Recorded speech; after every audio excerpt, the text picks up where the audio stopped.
नमस्कार, मी विशाल परदेशी. सुप्रभात. या बुलेटिनमध्ये आपण सुरुवात करतो एका दुःखद बातमीने. देशाच्या तिन्ही सैन्य दलाचे प्रमुख बिपिन रावत यांच्या तामिळनाडूमध्ये झालेल्या हेलिकॉप्टर दुर्घटनेत त्यांचा मृत्यू झालेला. बिपिन रावत यांच्या पत्नी मधुलिका यांचाही या दुर्घटनेत मृत्यू झाला.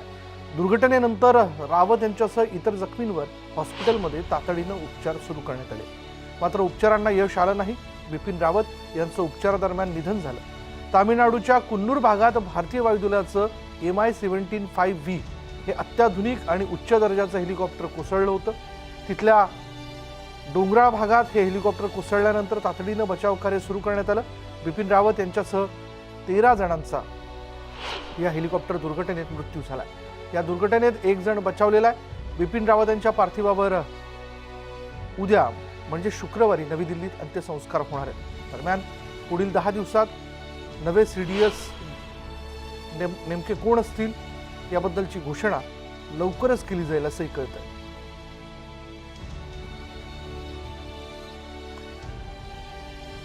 पहिले CDS बिपिन रावत यांच्या जाण्यानं लष्करावरती शोककळा पसरली आहे. अर्थात त्यांच्या जाण्याबद्दल सगळ्याच वर्गाकडनं शोक व्यक्त केला जातोय. एक कर्तव्यदक्ष लष्करी अधिकारी म्हणून बिपिन रावत यांची ओळख होती. म्हणूनच चीफ ऑफ आर्मी स्टाफ हे पद ज्यावेळेस निर्माण करण्यात आलं तेव्हा या पदावरती पहिली व्यक्ती म्हणून त्यांची निवड करण्यात आली.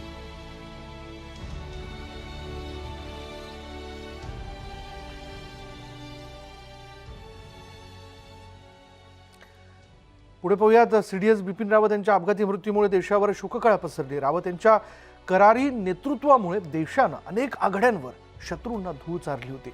त्यांनी केलेलं कार्य देशवासियांना नेहमीच प्रेरणा देत राहील.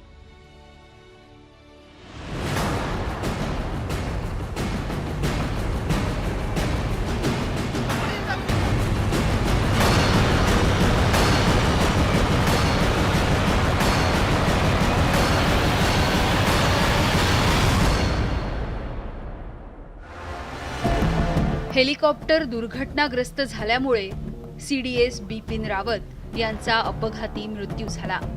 6 वर्षांपूर्वी नागालँडच्या दिमापूरमध्ये रावत यांच्या हेलिकॉप्टरला अपघात झाला होता. त्यावेळी त्यांनी मृत्यूला चकवा दिला.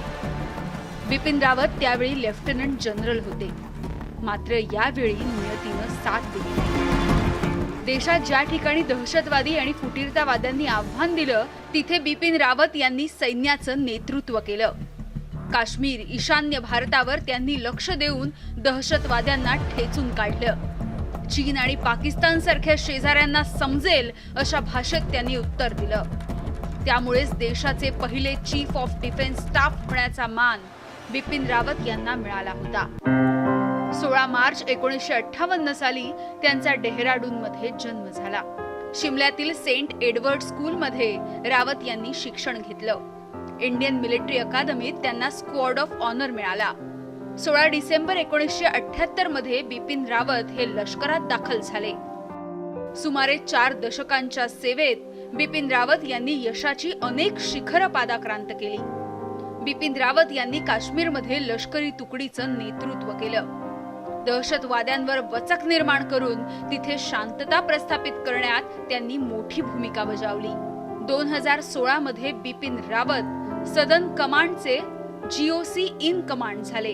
तर 2019 मध्ये देशाचे 26वे लष्कर प्रमुख होण्याचा मान रावत यांना मिळाला. भारतासमोर देशांतर्गत आणि परकीय शक्तीचं मोठं आव्हान आहे. हे आव्हान परतवून लावण्यात बिपिन रावत यांचा मोठा सहभाग होता. पाकिस्तान सारखा कुरापतखोर आणि चीन सारखा मुजोरी देश शेजारी असल्यामुळे त्यांना त्यांच्याच भाषेत उत्तर देण्याची धमक बिपिन रावत यांनी दाखवली.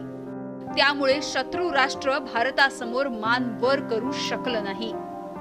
मात्र अपघाती मृत्यूमुळे बिपिन रावत यांना गमवावं लागतंय.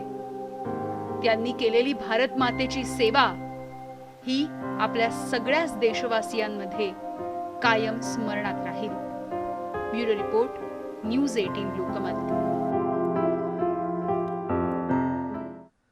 CDS बिपिन रावत हे 2 वर्षांपूर्वी नाशिकमध्ये आले होते. राष्ट्रपती रामनाथ कोविंद यांच्यासोबत रावत नाशिकमध्ये आल्याचं कळतंय. नाशिकच्या कॅट्स इथे देशाचे राष्ट्रपती रामनाथ कोविंद यांच्या समवेत नाशिक विशेष सोहळ्यात ते उपस्थित होते आणि यावेळी त्यांच्या पत्नी देखील या कार्यक्रमाला उपस्थित होत्या। या कार्यक्रमात प्रेसिडेंट ध्वज उद्घाटन सोहळा त्यांच्या उपस्थितीत पार पडला होता। बिपिन रावत यांच्या निधनाने नाशिकच्या कॅट्स इथल्या 10 ऑक्टोबर 2019चा विशेष सोहळा त्यांच्या नाशिकमधील अखेरचा दौरा ठरला असून त्यांच्या या दौऱ्यातील नाशिकमधील अखेरच्या आठवणी ठरल्यात।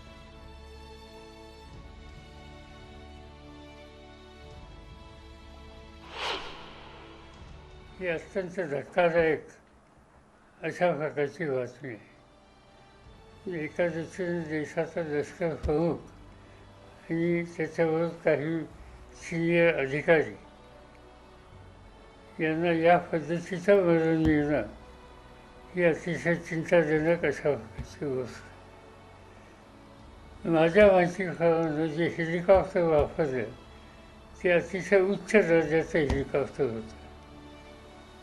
त्या हेलिकॉप्टरचा एकंदर स्टँडर्ड याच्याबद्दलची काही चर्चा होऊ शकत नाही, पण खूपदा नुसतं मशीन चालू असून चालत नाही, परिस्थितीसुद्धा कशी याच्याकडे दुर्लक्ष करून चालत नाही। देशाच्या हिताचं रक्षण करण्याच्यासाठी अखंड चिंता करणारा, प्रजेचे कष्ट करणारा असा एक अत्यंत शक्तिमान लष्कराचे अधिकारी आणि त्याच्या कुटुंबियांना आपण मोकलं याचं प्रचंड दुःख आहे। देखिए हादसा तो बहुत ख़तरनाक था और ऐसा होना नहीं चाहिए था, लेकिन हो तो गया। और अभी हम लोग 10 दिन पहले ही उनसे मुलाकात किए थे। दशहरा में इनके साथ में बैठ करके हम लोगों ने दशहरा का कार्यक्रम भी किया था। हमारी बेटी ने जो शस्त्र पूजन है वो जिया जी के साथ में मिल के किया था। तो आज इतना क्लोज रिश्ता था हमारा उनका और लगातार बात होती रहती है। कल ही बात हुई थी हमारी। ये जो लॉस हुआ है ये सब, ये हमारा लॉस तो हम अपने आप को कम मानेंगे, पर हम तो ये मानते हैं कि जो देश के लिए उन्होंने किया और जितनी अच्छी उनकी देश की सोच थी और फौज की सोच थी, वो दोबारा हमको तो ऐसा मुश्किल है मिलना। वैसे तो कई चीज़ें होती हैं, कई बातें होती हैं। एक बार हम लोग बैठे हुए थे कलकत्ता में रैमपार्ट में, तो हमने उनसे कहा कि जिया जी आइए हम आपकी सेवा करते हैं, कभी आप ससुराल पधारिए तो देखते हैं। उन्होंने कहा कि बेटा अभी हमारे पास समय नहीं है, अभी समय है हमको अपनी फ़ौज की सेवा करने का। इतना क्लोज रिश्ता था हमारा उनका और लगातार बात होती रहती है। कल ही बात हुई थी हमारी। ये जो लॉस हुआ है ये सब, ये हमारा लॉस तो हम अपने आप को कम मानेंगे, पर हम तो ये मानते हैं कि जो देश के लिए उन्होंने किया और जितनी अच्छी उनकी देश की सोच थी और फौज की सोच थी, वो दोबारा हमको तो ऐसा मुश्किल है मिलना। तो हम तो बाय कार जाते और पूरी रात ड्राइव करते गाड़ी, लेकिन सेना ने इस चीज़ को समझा। सेना ने हमसे कहा कि नहीं, आप अपनी गाड़ी यहीं खड़ा कर दीजिए, और वो उन्होंने अरेंजमेंट किया है। तो हम हमारी पत्नी 8:30 बजे फ़्लाइट से, सेना की फ़्लाइट से हम जा रहे हैं दिल्ली। और हमारी माँ के लिए जबलपुर के वरिष्ठ अधिकारी सेना के वो निकल चुके हैं। माँ को लेकर के वो आ जाएंगे रात को या कल सुबह आ जाएंगे जबलपुर, और वहाँ से उनको पहुँचाया जाएगा दिल्ली। लेकिन एक बात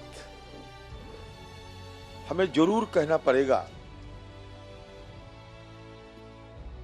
कि बिपिन रावत जी की जो शालीनता, संवेदनशीलता, सज्जनता, अनुभव,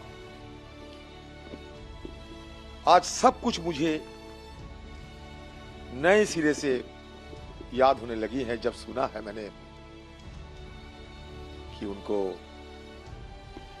हादसे के चलते मौत हो गई है। मैं यकीन नहीं कर सकती अभी भी, क्योंकि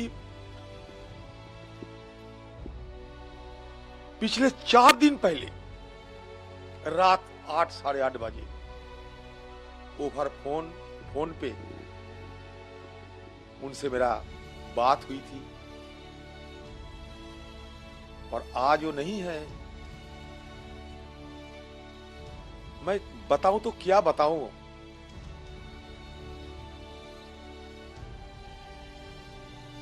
इस तरीके की हादसा और उसके चलते बिपिन रावत जी के साथ साथ और सारे अब तक की 13 हमारे फौजी, हमारे जवानों को मौत हो चुके हैं। एक अभी बची है, ये सुनने पाए हैं।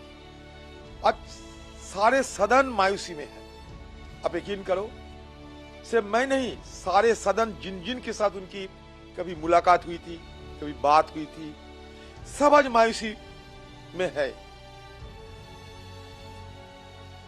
और एक ईमानदार ऑफिसर, हिंदुस्तान की सबसे पहला chief of defence staff Bipin Rawat ji आज हमारे पास नहीं आए। तामिळनाडूच्या कुन्नूरमध्ये झालेल्या विमान दुर्घटनेत सीडीएस बिपिन रावत यांच्यासह 12 जणांचा मृत्यू झाला। या दुर्घटनेत भारतीय हवाई दलाचे ग्रुप कॅप्टन वरुण सिंग हे जखमी झालेत।